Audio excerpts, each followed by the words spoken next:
This video was sponsored by Skillshare. You got a skill you're interested in pursuing but don't know where to start? Well, Skillshare's got over 30,000 classes to choose from, guaranteed to help you out. If you're an aspiring rapper or producer, you can check out Samus's lyric writing course, or DJ King Arthur's series on how to punch up the depth and quality of your sound when recording. Even if you're just starting out as a musician in general, they've got all types of classes on music fundamentals, like vocal training, music theory comprehension, the basics of playing piano and guitar, seriously, anything you're possibly thinking of. And hey, if you just recently started getting paid for what you like doing, there's a bunch of videos on there on filing as a small business just in time for tax season. The first 1,000 people who go to the link below will get a free trial of Skillshare Premium, and after that it's less than $10 a month for an annual subscription anyway, so if that sounds good, definitely scroll down to the description below and click the link. Hi guys, Rap Critic here, and it's about that time to get into the worst lyrics I just happened to hear in the last month. Let's get started. Yeah, we about to fall though, had to get ready for war. Yeah, we about to fall though, had to get ready for war. Yeah, I ain't fucking bitch so long, I do it in a Honda course. Oh, he's so hard up for sex he'd be willing to do it in a moderately priced automobile? Wow, how did you manage to accomplish horny and snobby at the same time? I do say, Reginald, my Jimmy's just so hard up to jump at women's bones, I'd settle for sex in a car that costs less than $30,000. Could you imagine it, Reginald? And I went to Genius to see if maybe he had some weirdly personal beef against Honda Accords or something, but the only info I found there was a link to a tweet by Uzi verifying the lyric by saying that he hadn't had sex in over 2 years. Which, you know, I feel like we didn't need to know that, but now I'm especially confused. The super rich guy's horny as hell but hasn't gotten anyone to have sex with him? Does he not know you can just, like, pay certain people to have sex with you? I mean, his desire to get laid is clearly a priority for him. I ain't fucking bitch so long, I do it in a Honda course. So, hey, if you're that horny, hell, didn't you just buy a $24 million Vision Infinity Stone or some shit? We'll sell that and you can have all the sex and all the expensive cars you want. Unless, does he just not know that's a thing he can do? What, do we need to teach the guy about sex workers through song or something? A prostitute is someone who will love you no matter who you are if you pay them. It's true, is it? I had to count my money on the honor roll.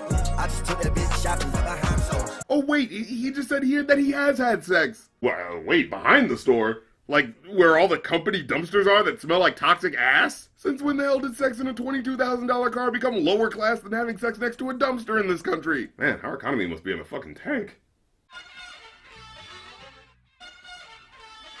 So, Muse and I recently reviewed Cypress Hill's debut album as a Ko-fi request on the Going Off podcast, and while it had some inventive production for its time, we couldn't help but notice their lyric writing skills were a little wonky. Like, take for instance this song, Stoned is the Way of the Walk. For we are the ones stolen in the ways of the masters. Oh yeah, that's right. Let's toke up, sit back, and let Be Real relay the tales of an awesome badass Buddha monk such as himself. I remember Sister Maggie, best for kind of saggy. What?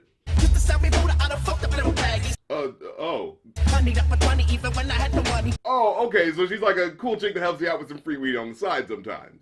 She said, pay me with some Latin dick, sonny. Specifically in exchange for sexual favors.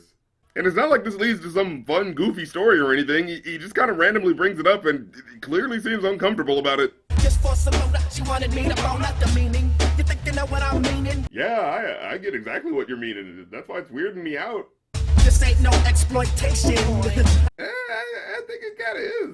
Is this supposed to be the example of a day in the life of a stoned master, dodging saggy-breasted women who want to solicit sex out of you for $20 worth of weed?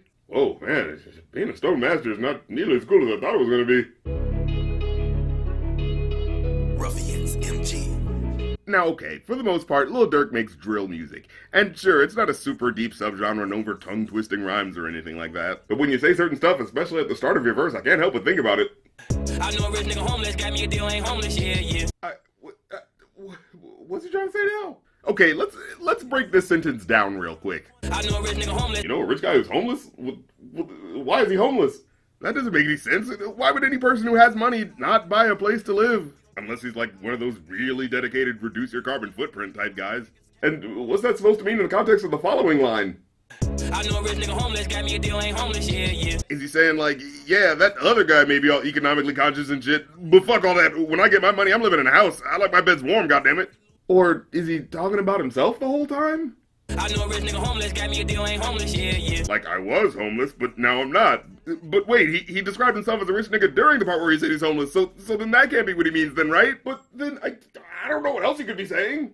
I was down bad on my dick and the nigga ain't take my advice, yeah. Well, yeah, that tracks, right? No one wants to take guidance from someone who's currently down on their luck. Why the hell would you want the same life advice that led to where they are? I was trying to make my night, but the purpose that's ruined my life, yeah. Oh, Wow, okay then. Well, then you're really not helping your case here, man. I mean, I don't know if this is true or not, but it's a weird thing to bring up in the context of the previous line. It's not like you admitted to having some minor misstep in your career. You just admitted to being addicted to painkillers so much it destroyed your life. So, yeah, I think I can see why your friend maybe didn't think you had the best decision-making skills. Like, oh man, I can't believe all my customers abandoned my money management firm. God, you lose one lousy house to gambling debts and all of a sudden you're an unreliable financial advisor. Judgy pricks. Well, that's the episode. Leave a like if you like because it helps, comment if you have something to say because it helps even more, and hit the subscribe and the bell button afterwards because the bell is what actually alerts you to the new episodes. If you want to keep up with everything I'm doing, check out my link tree below for my Twitch streams, merch, movie and album review podcasts, and any other stuff I'm up to. So check all that fun stuff out and I'll catch you next time. Peace.